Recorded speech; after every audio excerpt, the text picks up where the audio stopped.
પોતે એક અલૌકિક દ્રવ્ય હતા. અલૌકિક એમનું પરિણમન હતું ને અલૌકિક એમનો પુણ્યનો વાણીનો યોગ પણ કોઈ અલૌકિક સાતિશય યોગ હતો. ગુરુદેવશ્રીને શ્રુતની લબ્ધિ હતી. કરનારને તો કોઈ કાનમાં અમૃતની ધાર કરતું હોય એવું મીઠું લાગે. કેટલાક જીવોને તો એવું લાગ્યું છે કે જાણે કોઈ દૈવી વાણી આવે છે. અસાધારણ એક યુગ પુરુષ જેવું ગુરુદેવનું વ્યક્તિત્વ હતું ને કર્તૃત્વ પણ એવું હતું. પરમેશ્વરની જગ્યાએ નિમિત્ત છે તો અખંડ મોક્ષ માર્ગને એમણે જીવંત રાખ્યો છે. એમના વચનોમાં એવો કોઈ જાદુ છે, કોઈ ચમત્કાર છે. જઈને અજય કોઈ બી ખૂણે ખાંચરે કોઈ પાત્ર જીવ હશે, યોગ્ય હશે, જીવનનું હિત થઈ જાય એવું અંદર તત્વ પીડ્યું છે. એમાં કાંઈ બે મત નથી. મોક્ષ માર્ગ સુધી પહોંચવા માટેનું જે તત્વ એમણે આપ્યું છે એમનો પરમ ઉપકાર છે. અંધરનો જીવ છે એટલે બારંગ રચવાના છે ભવિષ્યમાં. બહુ સૂક્ષ્મ નજર હતી કે વર્તમાન સમાજને ખરેખર શું જરૂર છે એમને બહુ જ્ઞાનમાં આવ્યું છે. એમના વચનામૃત બહાર પડ્યા ત્યારે ગુરુદેવ ફીરા થઈ ગયા, આફરીન થઈ ગયા. એક એક બોલમાં એકનું અધ્યાત્મનું અમૃત જ છે એમ કહ્યું તો ચાલે. ભાવનાનો વિષય સ્થાપીને તો એમને નિવેડો લાવી દીધો છે. વૃક્ષોનો તો એક રત્ન જ હાથમાં આવી ગયો એમ કહીએ તો ચાલે. ગુરુદેવશ્રીના મહાપુરાણનું આ એક પાત્ર છે. સોનગઢની તીર્થભૂમિ, એ તીર્થભૂમિમાં સમ્યક દર્શન રૂપે સપૂત કોઈ નહોતો જાગ્યો, નહોતો પાક્યો. ત્યાં સુધી આગળ જે ધર્માત્માઓ થયા એ સોનગઢ ભૂમિમાં નથી થયા, જુદી જુદી ભૂમિમાં થયા.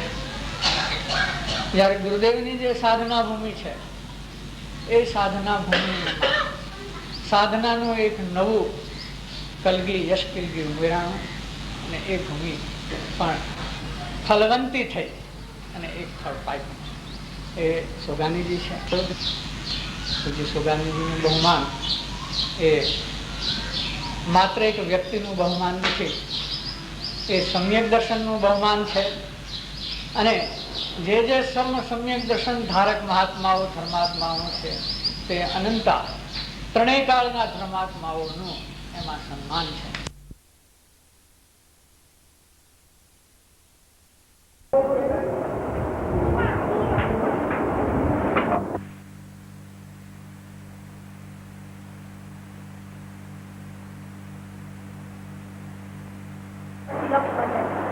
હા, પછી લક્ષ બંધાય કેવી રીતે થાય?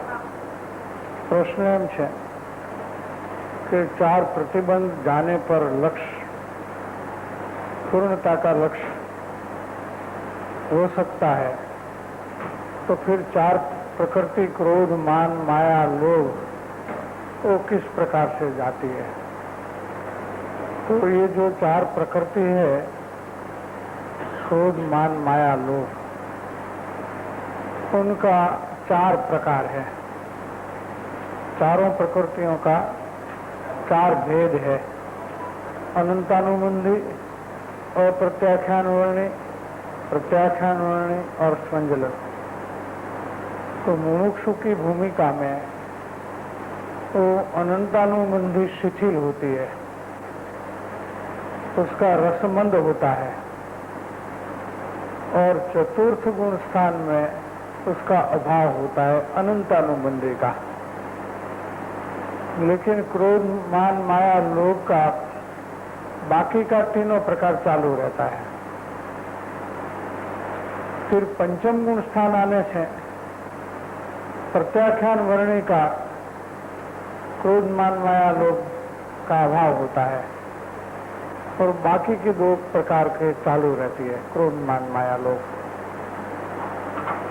फिर जब छठा 7वां गुण स्थान आता है तब अप्रत्याख्यान वर्णने का भी क्रोध मान माया लोभ का कषाय का अभाव होता है और स्वंजलन कषाय का क्रोध मान माया लोभ का मंद उदय ही रहता है मुनिराज को, और उसका क्षय जो है वो 12वें गुण स्थान में होता है। इस प्रकार से क्रोध मान माया लोभ 4 भेद में है और वो चतुर्थ गुण स्थान से लेकर के ऊपर ऊपर के गुण स्थान में उसका क्षय होता है।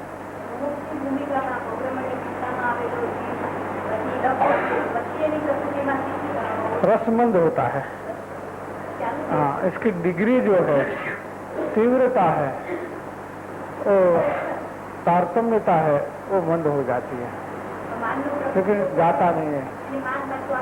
हाँ, मान आता है लेकिन तीव्र रस वाला नहीं आता।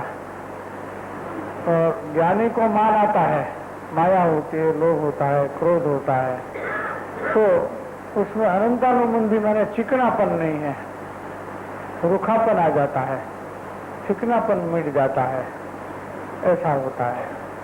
फिर पंचम गुण स्थान में उसका अनेक प्रकार का जो त्याग शुरू हो जाता है, तो प्रत्याख्यान वर्णी चली जाती है और मुनि दशा में प्रत्याख्यान वर्णी चली जाती है। एक संजुलन का उदय रहता है। इतना बन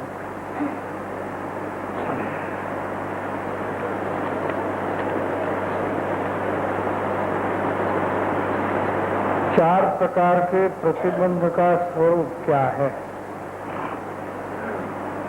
4 प्रकार के प्रतिबंध में समाज प्रतिबंध होता है, वो क्रम से जाता है। फिर कुटुंब प्रतिबंध होता है, वो क्रम से जाता है अनुक्रम से। फिर शरीर देह प्रतिबंध, शरीर की अनुकूलता प्रतिकूलता की मुख्यता भी चली जाती है। और फिर संकल्प विकल्प प्रतिबंध में जो भी अनेक प्रकार का मिथ्या आग्रह होता है, मिथ्या निर्णय होता है, विपर्यास होता है, वो चला जाता है। और उस प्रकार से क्रम से 4 प्रतिबंध जाता है, तब जीव को पूर्णता का लक्ष्य होने की योग्यता आती है।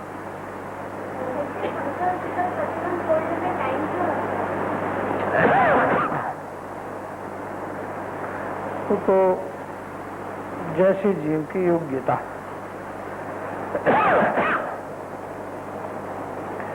हर एक को कितना समय लगता है वैसा नहीं है। किसी को कम समय लगता है, किसी को ज्यादा समय भी लग सकता है, वैसे जिसकी योग्यता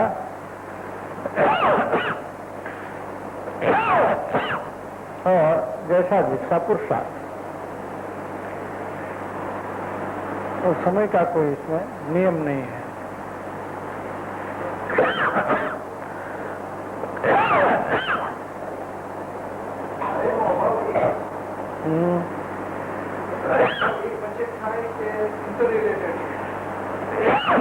ऐसे क्रम से जाता है। हाँ, कोई जीव बहुत तीव्र पुरुषार्थ वाला होता है तो बहुत अल्पकाल में चारों जाता है, तो लगता है कि एक साथ गया, लेकिन बहुभाग क्रम से जाता है। ऐसा होता है। मिथ्या आग्रह में क्या है कि अपने कल्पना से अपना मुक्त होने का नक्की किया हो, ज्ञानी की आज्ञा अनुसार नहीं हो, और उसका आग्रह रहता है। किसी को क्रिया का आग्रह रहता है, बाहर में त्याग का, किसी को पूजा भक्ति का आग्रह रहता है, बाह्य क्रिया का, किसी को शास्त्र का पढ़ने की बाह्य क्रिया का आग्रह रहता है। कहीं न कहीं प्रकार का रहता है जिसमें अपनी योग्यता को वो नहीं समझता है और जैसा निश्चय किया हो।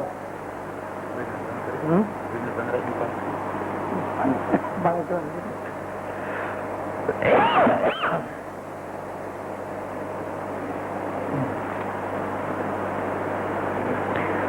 प्रतिबंध तोड़ करके कैसे आगे निकलना, दूसरा प्रश्न वो है। आत्मकल्याण की जितनी मुख्यता होगी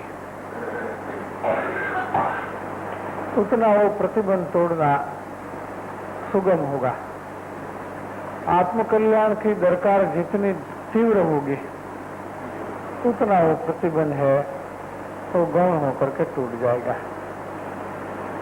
तो जिसको आत्मकल्याण की भावना तीव्र हुई यही इसका मुख्य साधन है। योग्यता का परिमाण है योग्यता का परिमाण भी यही है। हाँ, वही परिमाण है। जितनी आत्मकल्याण की भावना उग्र होती है उतनी योग्यता और पात्रता विशेष होती है। ये प्रयत्न साध्य है। और वो प्रयत्न साध्य है, अवश्य प्रयत्न साध्य है। हमने यहाँ जो दोस्तों का निवेदन किया था, हमने यहाँ जो दोस्तों का निवेदन किया था उसमें हमको जो आपने मान पत्र दिया उसमें हमारे नेगेटिव पॉइंट्स भी बताए गए हैं। तो आज सारे दिन हमने जितने भी नेगेटिव पॉइंट्स हमको लिखकर मिले हैं हम अपने सारे दिन की अवलोकन करते थे। वो नेगेटिव पॉइंट्स कहाँ पर हमारे सामने आ जाती है और जहाँ जहाँ हमारे नेगेटिव पॉइंट्स सामने आते हैं वहीं पर उसके विचार करते हैं, उदय में उस पर चढ़ा करके उनको जीव जैसा बने रहता है उसको मजबूत कर दो, उसकी मजबूती को तोड़ते जाए। तो ही हमारे जो सारे प्रतिबंध हमको जो लिखकर मिले हुए हैं वो शिथिल पड़ते रहेंगे और ऐसी सारी जो नेगेटिव पॉइंट जो हमको लिख के मिले हैं सारे के सारे शिथिल हो जाएंगे। बाद में हमारा लक्ष्य करने का लक्ष्य हमारा लक्ष्य बनने वाला नहीं है। ऐसा सोच के मैंने कहा कि हमारे लिए जो अवलोकन का है यही रीत होनी चाहिए। हमारे नेगेटिव पॉइंट हमें कहाँ पर आ रहे हैं। उस नेगेटिव पॉइंट को देखने से कैसे पता चला पूर्ण रूप से हमको ऐसा लगता है कि ये नेगेटिव पॉइंट हमें से निकल गए हैं। तो यदि ज्यादा उस विषय पर सोचने पर लगता है कि कहीं ना कहीं सूक्ष्म अभिप्राय भी रह जाता है उसके पीछे जो हमारे कष्टों का कारण हो जाता है। तो इस प्रकार की हमारी भूमिका में अवलोकन करके पॉइंट को निकालना बेहतर होता है। नेगेटिव पॉइंट्स माने अपने अवगुण, अपने दोष। तो जिस प्रकार के अपने दोष है उसको निकालने के लिए प्रयोग करना और अवलोकन करना। और जैसे जैसे तो निकलते जाएंगे उतनी योग्यता बढ़ती जाएगी, स्वाभाविक है।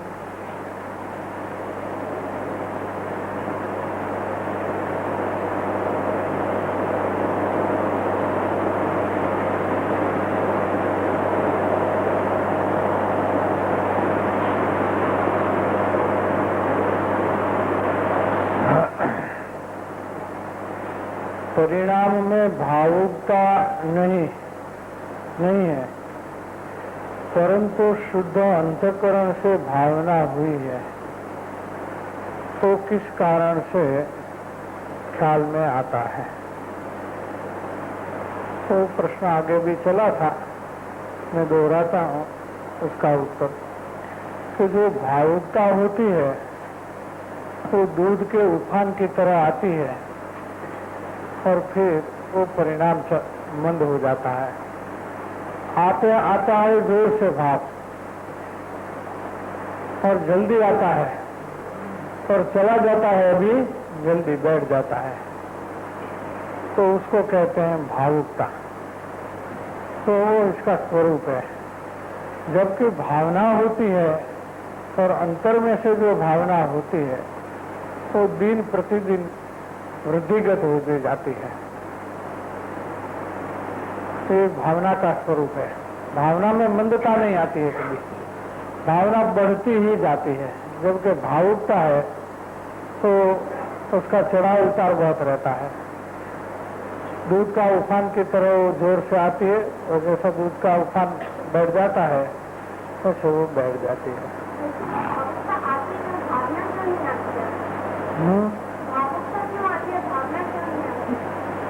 तो भावुकता है वो प्रकृतिगत होती है। कहीं कुछ एक जीवों को ऐसी प्रकृति होती है, ये प्रकृति स्वभाव है। उस प्रकार का उदय आता है प्रकृति का। तो जीव भावुकता में आ जाता है और वो उदय शांत होने से उसके परिणाम बैठ जाता है। जबकि भावना आत्मा में से आती है, तो प्रकृतिगत नहीं है, तो अंदर आत्मा में से आती है, अंतरात्मा में से आती है और वो वृद्धिगत होती जाती है। इसलिए दोनों का जो परिणमन है उसके कारण भी अलग अलग है। अब प्रश्न है कि भावुकता में से भावना में कैसे आए। तो भावुकता में तो आना नहीं है, लेकिन जिसकी प्रकृति हो उसकी बात अलग है। लेकिन हमको पहले भावुकता में आना है फिर भावना में आना है, ऐसा कोई क्रम नहीं है। लेकिन जिसकी भावुकता की प्रकृति हो उसको अपनी प्रकृति को अनुसरण नहीं करके अंदर में से आत्मकल्याण की भावना होनी चाहिए। यानी हमको हमारा आत्मकल्याण हो ऐसी जरूरत, आवश्यकता लगनी चाहिए और वो सही समझ से लगती है। उसमें समझदारी का रोल है। अगर हमारी समझ ठीक है तो हम हमारा आत्मकल्याण के लिए सोचेंगे और उसकी भावना में आएंगे। अगर हमारी समझ ठीक नहीं है तो हम संसार के कार्य में, संसार के संयोग मिलाने के, जुटाने के पीछे हमारी दौड़ है। तो सारे संसार के प्राणियों की है ही। एक भूंड भी होता है, वो भी अपने बच्चे को ठीक रखता है या उसको खाने पीने को मिले उस तरह वहाँ व्यवस्था ले जाता है। दूसरी तो व्यवस्था वहाँ नहीं है, लेकिन जहाँ अच्छा कूड़ा का ढेर होता है वहाँ ले जाएगा अपने बच्चे को, तो खाओ तुम।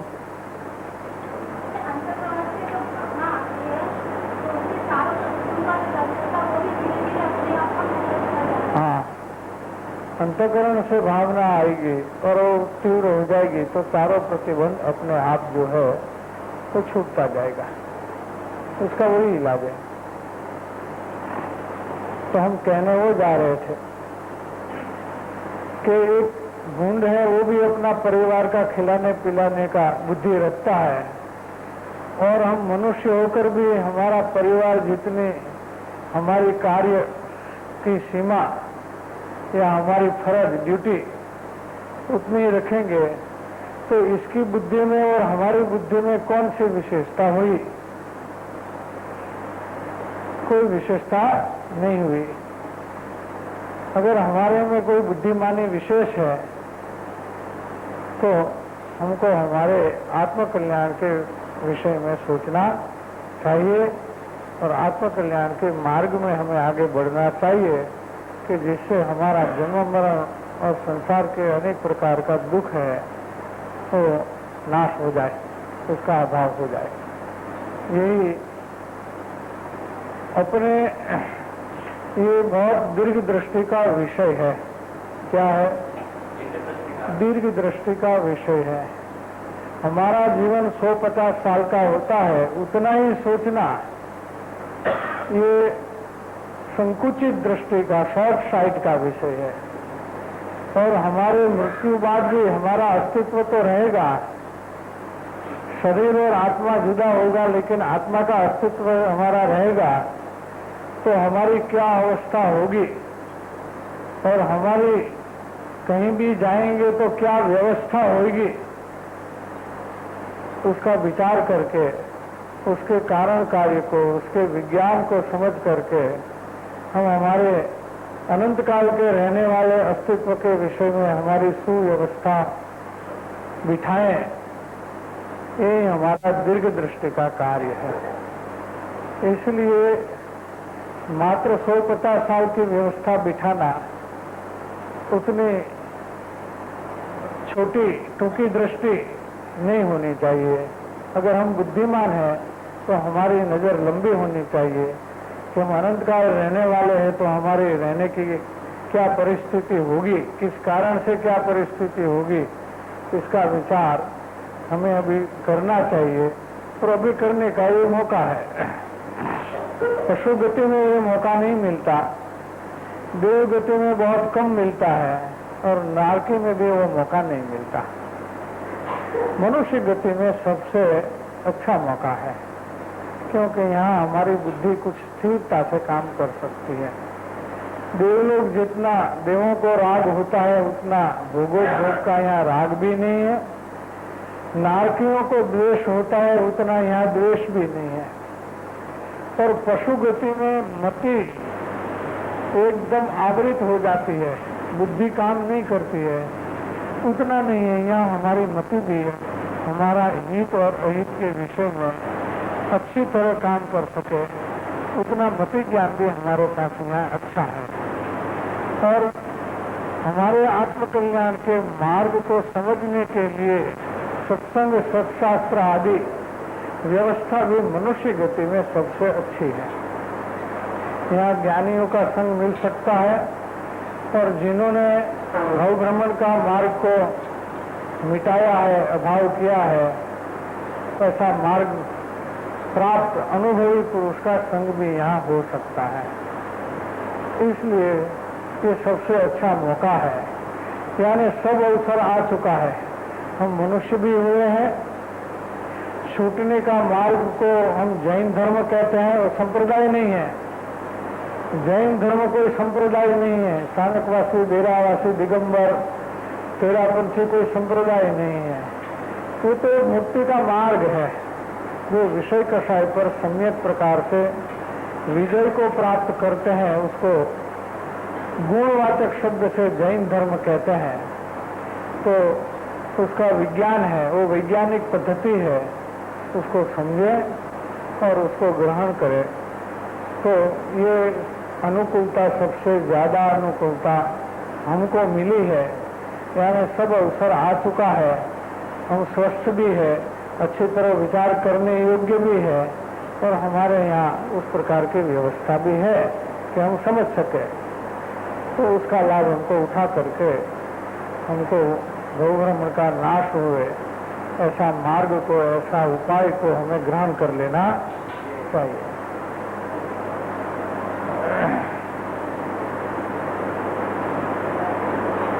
आत्म भावना को और संस्कार को क्या प्रकार का संबंध है? संस्कार माने स्वभाव के संस्कार की बात होगी ना। जिसका प्रश्न है संस्कार है, वो तो एक ऐसी चीज है कि जो तीव्र परिणाम से उत्पन्न होती है, और स्वभाव का संस्कार होने में आत्म भावना वो नींव की चीज है। जिसको आत्मकल्याण की भावना हुई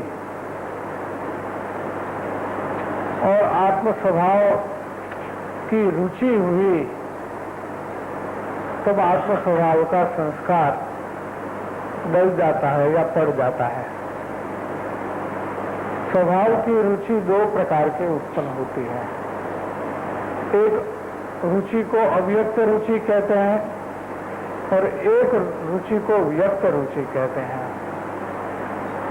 अव्यक्त रुचि का प्रसंग ऐसा बनता है कि जब कोई आत्म स्वभाव के नाता पुरुष होते हैं, आत्म स्वभाव के स्वरूप के अनुभवी पुरुष होते हैं, उसको आत्म स्वभाव का रस बहुत होता है, आत्म स्वभाव की महिमा बहुत होती है।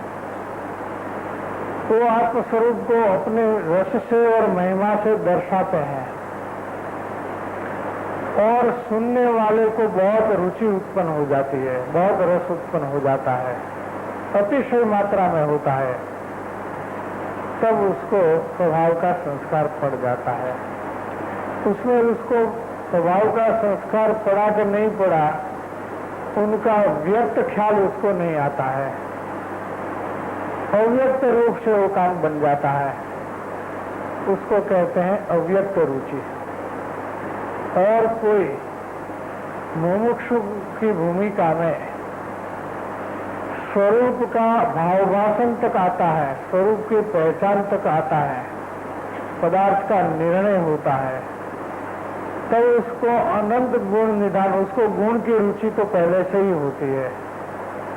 और जब उनको अपने में अनंत गुण भाव भाषित होते हैं, अनंत गुण का भाव भाषण होता है, तब स्वरूप जो गुण निधान है, गुण भंडार है, उसकी महिमा और उसकी रुचि बहुत तीव्रता से उत्पन्न होती है। तब नियम से उनको स्वभाव का संस्कार पड़ता है। ऐसे स्वभाव का संस्कार होने का दो प्रकार है। उसमें उसको मालूम पड़ता है कि अब मेरा भव भ्रमण चालू रहने वाला नहीं है, तो व्यक्त रूप में उसको ख्याल में आता है, उसको व्यक्त रुचि कहते हैं। और दोनों के मूल में आत्मकल्याण की भावना तो होती ही है, उतना कनेक्शन है भावना के और संस्कार के साथ। भाव भाषण की पूर्व उसकी पहचान होती है, उसके संस्कार भी आत्मा पर आते हैं, तभी तो वो प्रथम संचित में आया। तो इसके संस्कार भी तो स्थायी होने चाहिए। तो वहाँ कभी फिर से प्रश्न माइक पर मैं दोहराता हूँ कि सत्पुरुष की पहचान होती है स्वभाव की पहचान होने के पहले, आत्मा की पहचान होने के पहले। उस वक्त कोई संस्कार पड़ता है कि नहीं पड़ता है, वो सा प्रश्न है ना। उस वक्त अगर अव्यक्त रुचि होती है तो संस्कार पड़ता है क्या? तो सत्पुरुष की पहचान हुई। सत्पुरुष वो है कि जिसको आत्मा का अनुभव है, और आत्मा का अनुभव उसको है कि जिसको आत्मा का अत्यंत महिमा होती है, उसको ये अनुभव होता है। क्योंकि अनुभव ये आत्मस्वरूप के अपूर्व महिमा का एक कुछ तीव्र महिमा का ही एक स्टेज है जिसमें अनुभव आ जाता है। तो जिसको अत्यंत अत्यंत महिमा होती है वही अनुभवी पुरुष होते हैं। और ऐसा पुरुष आत्म स्वभाव की महिमा का प्रदर्शित करते हैं अपने वाणी में, अपने व्याख्यान में, अपने प्रवचन में। तब रुचि, पहचान पूर्वक रुचि होती है तो संस्कार पड़ जाता है। अव्यक्त रुचि में हो सकता है, लेकिन रुचि उतनी नहीं हो तो जब स्वभाव की पहचान आएगी तब संस्कार पड़ेगा। उसकी परिणति के दर्शन होने के पूर्व तो सबको पहचान नहीं जाती। तो परिणमन को जब देखा तो वहाँ भाव भाषण और यहाँ भाषण सत्पुरुष की परिणति। हाँ, तो उसको अव्यक्त रुचि के खाते में डाला। वो अव्यक्त रुचि की मात्रा एक होती है, उसकी एक डिग्री होती है, रुचि की भी एक डिग्री होती है। उस डिग्री में वो संस्कार पड़ता है, ऐसी बात है। उसमें तीव्रता मंदता डिग्री की होती है। मंद रुचि वाले को जहाँ तक तीव्र रुचि नहीं होती है वहाँ तक संस्कार नहीं पड़ता है। तो कभी किसी को क्या होता है कि स्वरूप की पहचान आती है तब तो वो डिग्री आई जाती है, नियम से आई जाती है। किसी को पहले भी आती है तो संस्कार पड़ जाता है। तो ये तो संस्कार कब पड़ता है वो जानकारी का विषय है, और कोई ज्यादा प्रयोजन इसका नहीं है। एक जानकारी कर लेने का विषय है, इतना प्रयोजनभूत विषय वो नहीं है। इसलिए जानकारी करने में ज्यादा उपयोग को लंबाना अच्छा नहीं है, क्योंकि जो अप्रयोजनभूत विषय होता है उसमें हम हमारी कुतूहल वृत्ति को पोषण देते हैं तो हमारी आत्मरुचि है वो मंद हो जाती है और पर रुचि तीव्र होती है। और पर रुचि पर अप्रयोजनभूत विषय जानने की रुचि जब तीव्र होती है तो प्रयोजनभूत विषय में हमारा जो दृष्टिकोण साध्य होना चाहिए, जिसको हम विवेक कहते हैं, आत्मकल्याण का विवेक कहते हैं, वो विवेक है तो मंद हो जाता है। इसलिए पर रुचि का पोषण हमें कभी करना नहीं है। आत्मरुचि का पोषण करना है, पर रुचि का पोषण नहीं करना है। हम सोनगढ़ गुरुदेव के प्रवचन सुनने को जाते थे, कभी मुमुक्षु के बीच में कुछ ऐसी भी चर्चा चलती थी कि गुरुदेव के प्रवचन में हम क्या सुनते हैं। आपस में प्रश्न चलता था कि भाई गुरुदेव के प्रवचन में आपने क्या सुना। तो कोई ऐसा कहते कि आज तो नए नए न्याय आए। क्या? अनेक प्रकार के बहुत से न्याय गुरुदेव ने समझाए। कोई कहे कि आज नई नई बातें बहुत आई। कोई कहते हैं कि आज गुरुदेव के प्रवचन में बहुत सूक्ष्मता थी, तो हमको बहुत पसंद आई। तो जिसने जो बात सुना, जो बात अच्छी लगी, जो फैक्टर अच्छा लगा, वो बताते थे। तो ऐसे हमारे चर्चा में कभी वो बात आई थी, तो हमने ऐसा ही इतना ही बताया कि गुरुदेव हमको आत्मस्वरूप दर्शाते हैं, वो भी आत्मस्वरूप की स्वरूप महिमा में, स्वरूप रस में विभोर होकर के हमको दिखाते हैं। और उसका हम मुद्दा दिखाते थे, वो इस प्रकार के थे कि देखिए, अलग अलग शास्त्र पर गुरुदेव का प्रवचन चलता था।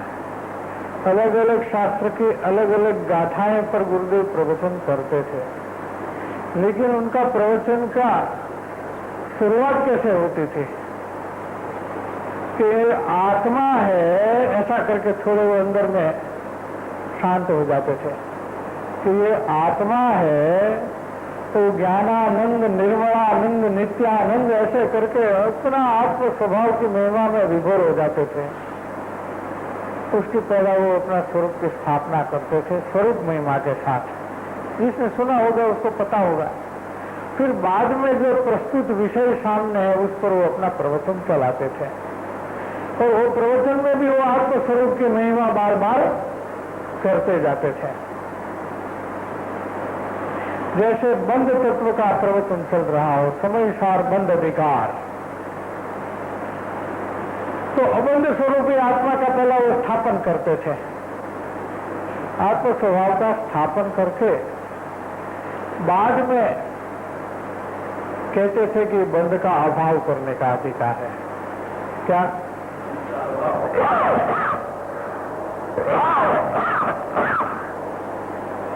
कि बंध का अभाव कैसे किया जाए, कि ऐसे अबंध स्वभाव का आश्रय लेने से, अबंध स्वभाव का अवलंबन लेने से अंदर में बंध का अभाव होता है। उस तरह से आत्म स्वभाव को पहले वो स्थापित कर देते हैं। तो हम ये कहते थे कि हम तो ये सुनते हैं, आत्मा और आत्म स्वरूप की महिमा के सिवा हम दूसरा कुछ सुनते नहीं है, और हमारी जो आत्म रुचि है उसका हम पोषण करते हैं। उसको बहुत हमको पुष्टि मिलती है, यही सुनने लायक चीज है। बाकी सब सुनने जलाई उतना प्रयोजनभूत नहीं है। फिर भी कभी किसी को अपने लिए कोई बात आती है तो व्यक्तिगत रूप से उस प्रकार का प्रयोजन हो सकता है, तो जो वर्तमान में अपने को काम में आ जाए। इस तरह से स्वरूप की रुचि का पोषण करना, यही स्वाध्याय में मुमुक्षु का मुख्य कर्तव्य होना चाहिए। हम यहाँ स्वाध्याय में क्यों इकट्ठा होते हैं? तो स्वरूप को जाने और स्वरूप की रुचि का पोषण करे। स्वरूप की रुचि नहीं हो तो जागृत करे, रुचि हो तो उसको और वृद्धिगत करे, और इस तरह से हम अपने आत्म स्वरूप की समीप चले जाएं। समीप जाने के बाद अनुभव होगा।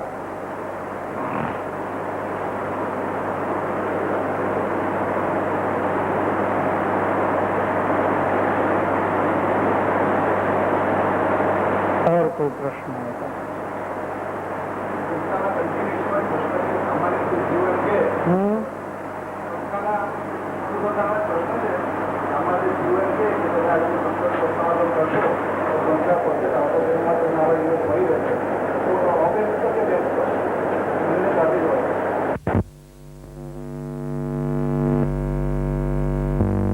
सत्संग की भावना से सत्संग का योग भविष्य में भी मिलता है। तो उस प्रकार का भाव में, उस प्रकार का पुण्य कर्म का बंध। जैसे अभी अपने को सत्संग मिल रहा है तो ये पुण्योदय है कि ऐसा संयोग अपने को मिल रहा है। तो भूतकाल में हमने ऐसा भाव किया होगा कि ऐसा हमको सत्संग मिले तो अच्छी बात है, तो ऐसा पुण्य बंध होता है तो दोबारा मिलता है। लेकिन उसमें हमारी आत्मरुचि तीव्र होती है तो संस्कार पड़ता है, उतनी बात है। अगर हमारी रुचि नहीं है और हमारी पर रुचि है, हम बैठते हैं तो स्वाध्याय करने को, लेकिन हमारा ख्याल देता है कि वो क्या करता है, वो क्या करता है, वो क्या देखता है, वो क्या पूछता है, वो कैसा है, वो कैसा है, फलाना कैसा है, ऐसे अगर हमारी पर रुचि है तो हम उधर उधर देखते रहेंगे। अगर हमारी स्वरुचि है तो हम हमारे आत्मरुचि को पोषण करने का ही हमारे परिणाम चलेगा। तो ये तो एक संयोग बनता है, एक प्रसंग बनता है। वर्तमान में हमारे परिणाम कैसे रहते हैं, सबका तो एक सरीखा रहने वाला नहीं। जैसी जिसकी योग्यता है वैसा परिणाम रहेगा और उसका फल आएगा। कोई परिणाम निष्फल नहीं है, सब परिणाम सार्थक और सफल होते हैं। जैसे परिणाम वैसा फल, सीधी सादी बात।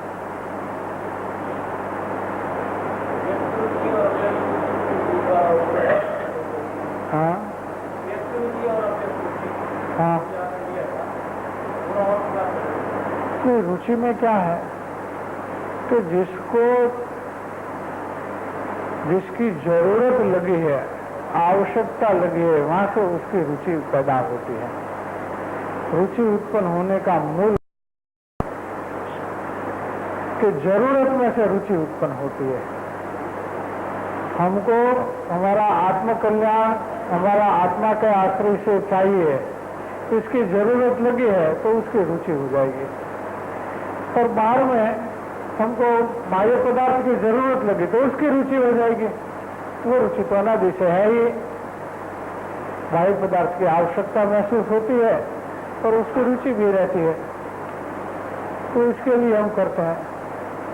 देखिए, जो तत्व को नहीं समझते हैं, वो संज्ञा से अपने अपने संप्रदाय का धर्म का पालन करते हैं, तो उसमें क्या होता है, तो धर्म के क्षेत्र में जाएगा, मंदिर में जाएगा, गुरु के पास जाएगा, कुछ भी करेगा तो उसमें अंदर में भावना रहेगी कि ऐसा धर्म करते हैं तो हमारी अनुकूलता बनी रहे और हमारी प्रतिकूलता है वो नाश हो जाए। तो संयोग की रुचि तो पड़ी है, तो धर्म के क्षेत्र में भी संयोग की रुचि काम करेगी और ऐसे ही परिणाम रहेगा कि हम जो कुछ करते हैं उससे हमारा ऐसा प्रकार हो कि अनुकूलता बनी रहे, प्रतिकूलता चली जाए।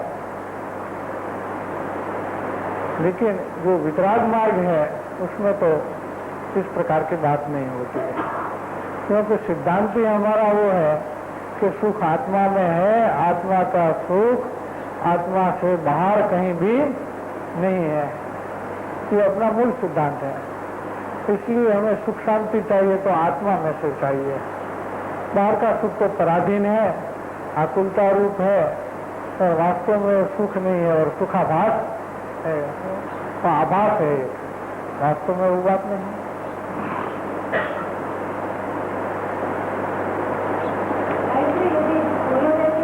वर्तमान परम सत्संग का योग हमें मिलता है, तो इस परम सत्संग का हम आत्मा के लिए क्यों रखें? हाँ, सही बात है। हमको अभी सत्संग मिला तो अभी आत्मकल्याण क्यों नहीं कर ले? भविष्य में ऐसा सत्संग मिलता है, ऐसा पुण्य बंध की अपेक्षा क्यों रखे? हम पुण्य बंध के लालायत नहीं है, हम तो आत्मकल्याण के लालायत हैं। ऐसा ही होना चाहिए, परिणाम तो ऐसा होना चाहिए। सही बात है। सत्रांक 396 में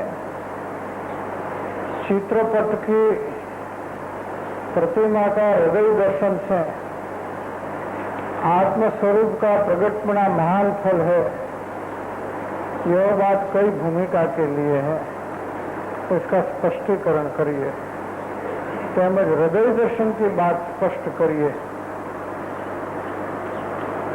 उपरांत 396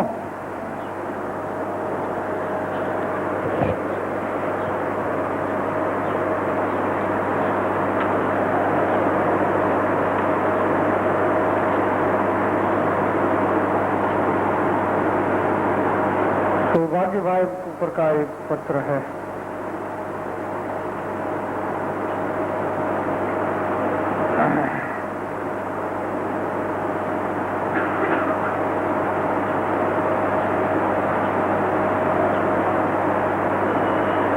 हे पुरुष के स्वरूप को जान करके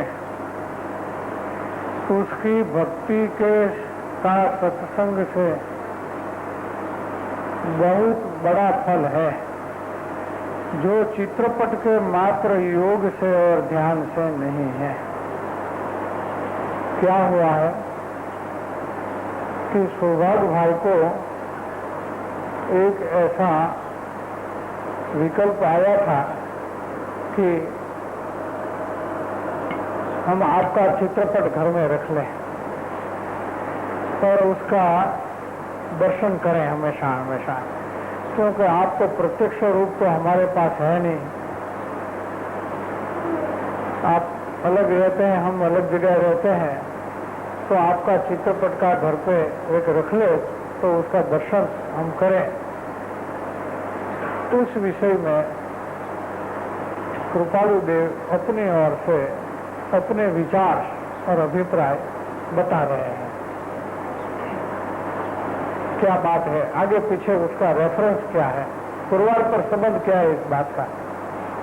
तो कहते हैं कि उस पुरुष का मैंने मेरा स्वरूप को जान करके यानी पहचान करके, सत्पुरुष के स्वरूप को पहचान करके, पहचान से उत्पन्न उसकी जो भक्ति होती है, सही भक्ति होती है, और उसका जो सत्संग प्रत्यक्ष योग सत्संग करने का जो प्रकार बनता है, इसका बहुत बड़ा फल है, जो चित्रपट के मात्र योग से और ध्यान से नहीं है। आगे लिखते हैं कि जो वह पुरुष के स्वरूप को जानता है, उसको स्वाभाविक अत्यंत शुद्ध ऐसा आत्मस्वरूप प्रकट होता है। क्या कहते हैं कि जो सत्पुरुष को पहचानता है, उसको स्वाभाविक ऐसा अपना आत्मस्वरूप है, अत्यंत शुद्ध आत्मस्वरूप है, उसका अनुभव उसको होता है, प्रकट होता है। और प्रकट होने का कारण वह पुरुष जान करके सर्व प्रकार से संसार कामना को परित्याग करके, और संसार परित्याग रूप करके, और परित्यागी और संसार मैंने परित्याग रूप करी शुद्ध भक्ति से वह पुरुष स्वरूप, पुरुष का स्वरूप विचार करने योग्य है। क्या करना कि उस प्रकट होने का, मैंने आत्म स्वरूप प्रकट होना, मैंने स्वभाव का प्रत्यक्ष दर्शन साक्षात्कार होना, आत्म साक्षात्कार होना, इसका कारण वो सत्पुरुष की पहचान है, ऐसा जान करके सर्व प्रकार से संसार की कामना को परित्याग कर देना। सत्पुरुष के संग में जाना, उस वक्त संसार की कोई कामना को साथ लेकर के नहीं जाना, केवल और संसार मैंने आत्मकल्याण, और संसार मैंने आत्मकल्याण। तो आत्मकल्याण का हेतु से शुद्ध भक्ति से, संसार की कामना वो शुद्ध भक्ति वाली नहीं है, वो सकाम भक्ति है, वो मलिन भक्ति है, तो नहीं रख करके उसका त्याग करके उस पुरुष स्वरूप, उस पुरुष का स्वरूप विचार करने योग्य है या उसका ध्यान करने योग्य है, लक्ष्य करने योग्य है। पहचान वाले जीव को कैसे परिणाम होते हैं? ऐसा है कि कभी कभी पूर्व संस्कार से या कोई संयोगों से हो भी जाते हैं, तो सौभाग्य भाई को हो जाता था, ऐसा भी कभी हो सकता है। चित्रपट की प्रतिमा का हृदय दर्शन से ऊपर लिखा वह आत्मस्वरूप का प्रकटपना महान फल है। क्या है? चित्रपट में जो प्रतिमा है उसका हृदय से दर्शन करना, ऊपर ऊपर से नहीं करना, हृदय से दर्शन करना। हृदय से दर्शन का मतलब क्या है कि बहुत भाव से दर्शन करना, बहुत महिमा से दर्शन करना। इससे भी ज्यादा ऊपर कहा मैंने उसको पहचान करके उसकी निष्काम भक्ति करना, उसकी महिमा करना। इसका फल क्या है? आत्मस्वरूप का प्रकट होना, आत्म साक्षात्कार होना है। ओ वचन निर्विसंवादी जान करके लिखा है। अब क्या वो कहना चाहते हैं कि अगर आप घर में मेरा चित्रपट यानी फोटो रख लेंगे तो उसका रोज दर्शन करके कहीं एक प्रकार के संतोष में आ जाओगे कि रोज मैं इसका दर्शन तो कर लेता हूं, तो प्रत्यक्ष सत्समागम करने की भावना में कोई कमी तो नहीं आ जाएगी। इसलिए आपको मेरा फोटो घर पे नहीं रखना है। क्या? परोक्षता का भाव पोषण करने के लिए मेरा फोटो आपको घर में रखना नहीं है। प्रत्यक्ष समागम की भावना उग्र हो जाए इसलिए फोटो नहीं रखना अच्छा ही है। देखो कैसी सूचना की है, हाँ, किस प्रकार का मार्गदर्शन दिया है। और वो सौभाग्य भाई जैसे सुपात्र जीव को कि नहीं, आपको मेरा प्रत्यक्ष दर्शन के लिए जो लालायत है उसके लिए आपको तीव्र भावना रहती है, वही अच्छी है।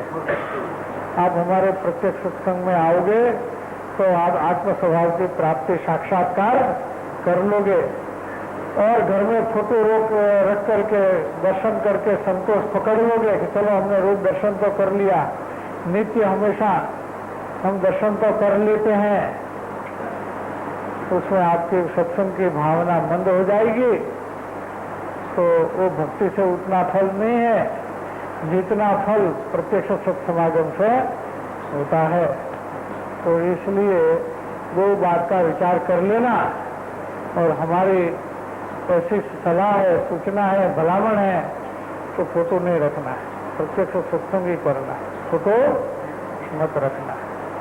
तो ऐसे फोटो रखने का जो राग है उसमें नुकसान होता है, उसका यहाँ पर स्पष्टीकरण दिया है और ऐसा कहीं नहीं हो जाए तो उसको ध्यान रखने के लिए सूचना किया है। ऐसे सूचना समझ लेना। मंदिर द्वार खोया रे, आज मंगल मंदिर द्वार खोया, मंगल द्वार खोया रे। स्वानुभूति ना स्वाद आज चाचा, मंगल द्वार खोया रे। स्वानुभूति ना स्वाद आज चाचा, मंगल द्वार खोया रे। हीरा मोती रत्न की बजाओ भगवती मात। हीरा मोती रत्न की बजाओ भगवती मात। परम सौभाग्य पधारिया, आज आनंद अति उभराय रे, मंगल द्वार खोया रे।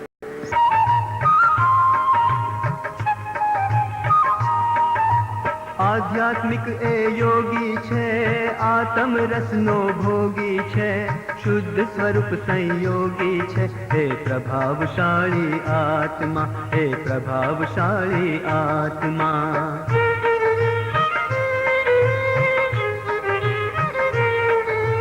પૂરવ ભવમાં પામેલો તે પણ સાથે લાવેલો, તત્વ જ્ઞાનમાં રસ ઘેલો, હે પ્રભાવશાળી આત્મા, હે પ્રભાવશાળી આત્મા.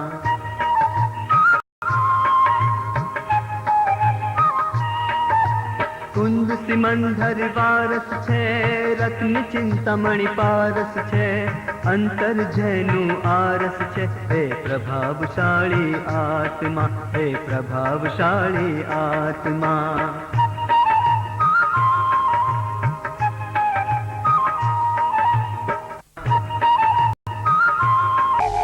દેવ છતાં જે